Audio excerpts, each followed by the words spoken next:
Welcome back to the channel, guys. That's small little recaps from part 1, 2, and 3. Let's dive into part 4, start tearing apart the front of this bike.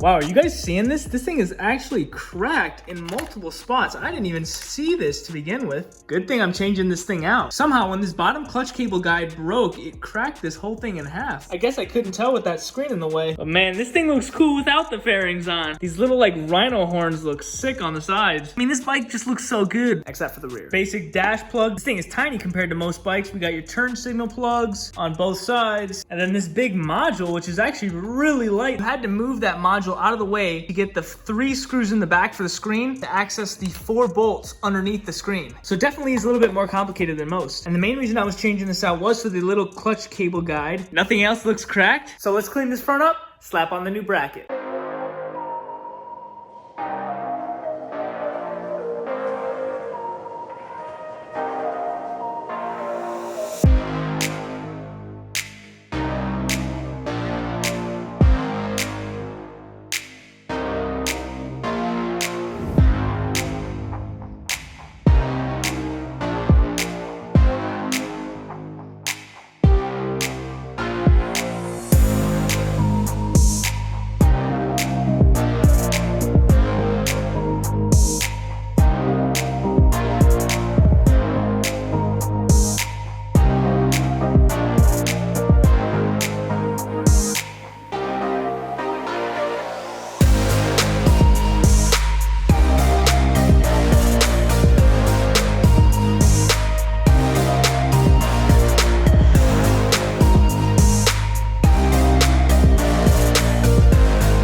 So we removed the front fairing along with these ugly things. I still don't know why people still use these. It must be for legal reasons. And I'm gonna need to pop this rivet out in the rear for the new fairings. But that will be later. We need to move on to this front wheel. This tire is still holding air, but as you can see, there is a ton of wheel shaved down right there and over here. And I don't feel comfortable sanding that down and spray painting that up. So I bet you guys can guess what's in this package right here. So we're gonna crack open this box from Honda, remove this front wheel, and change out that tire, slap the new rim on.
So the new wheel is back in the garage underneath the protection. My older brother came over with his matte black GT1 Stinger that we built for him a while ago. And my older brother is an engineer, so we're gonna remove this lame looking shifter and we are going to custom make a 3D billet shifter. I'd like to go billet, but we'll see what material we can use. So we're gonna use CAD software, get all the measurements with a caliper of this thing. So I'm gonna pop this off, start designing.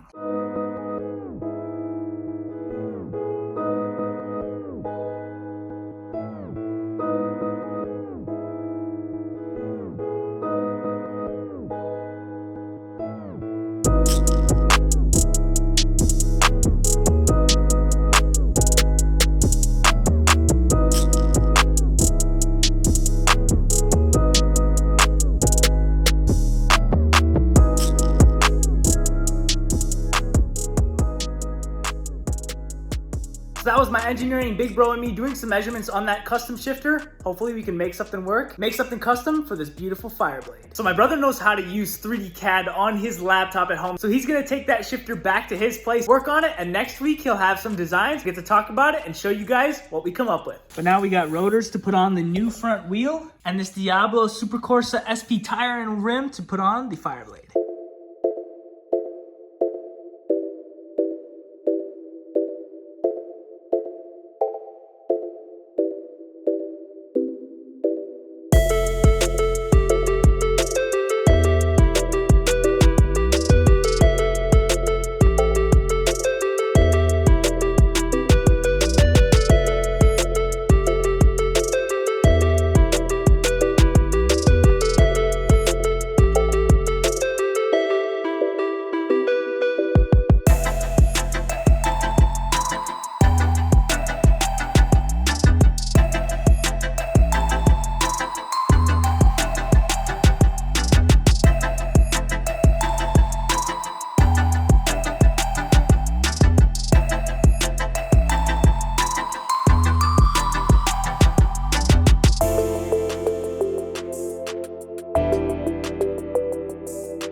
Bro.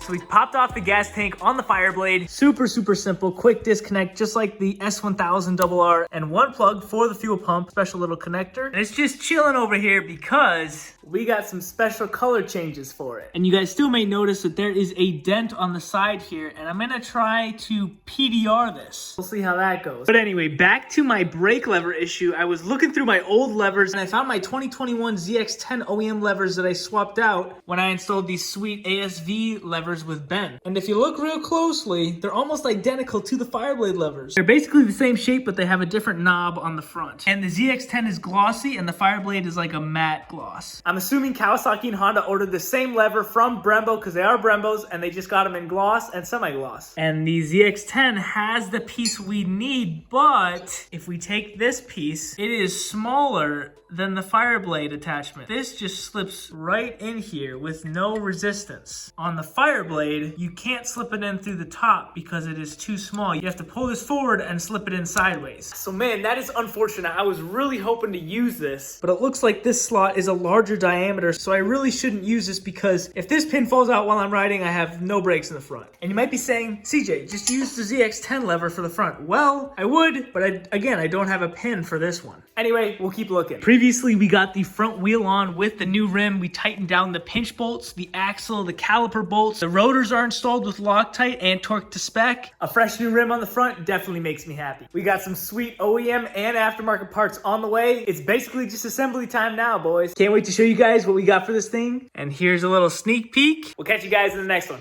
See ya.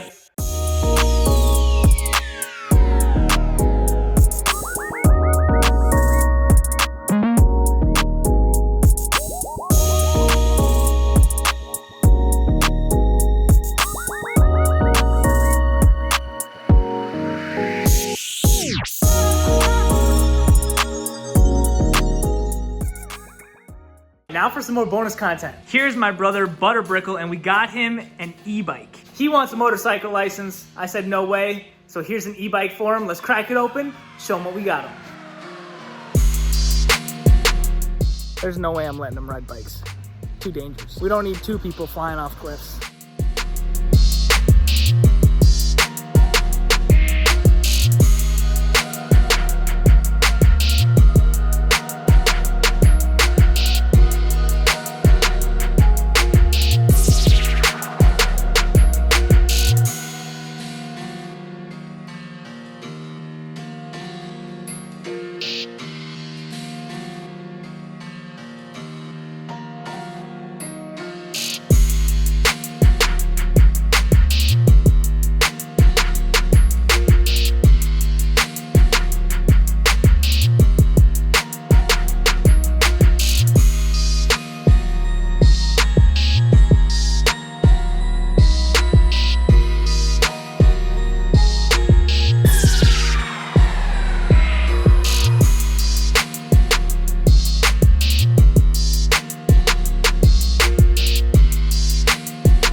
So far so good, we gotta put battery in the electric motor though.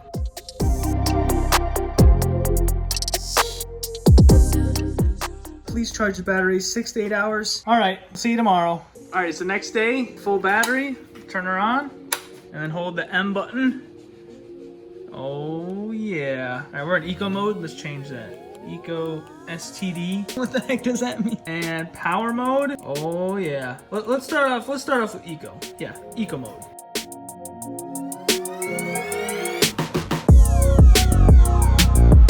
There he goes. That thing is sick. You hop off, brakes look good. Nice. It's only up to 20 miles an hour in mode 5? Yeah. Oh, that's not fast enough for you? No. So you haven't even gone you've gone 1/8 of a mile. This dash is so sick, dude. Let's go.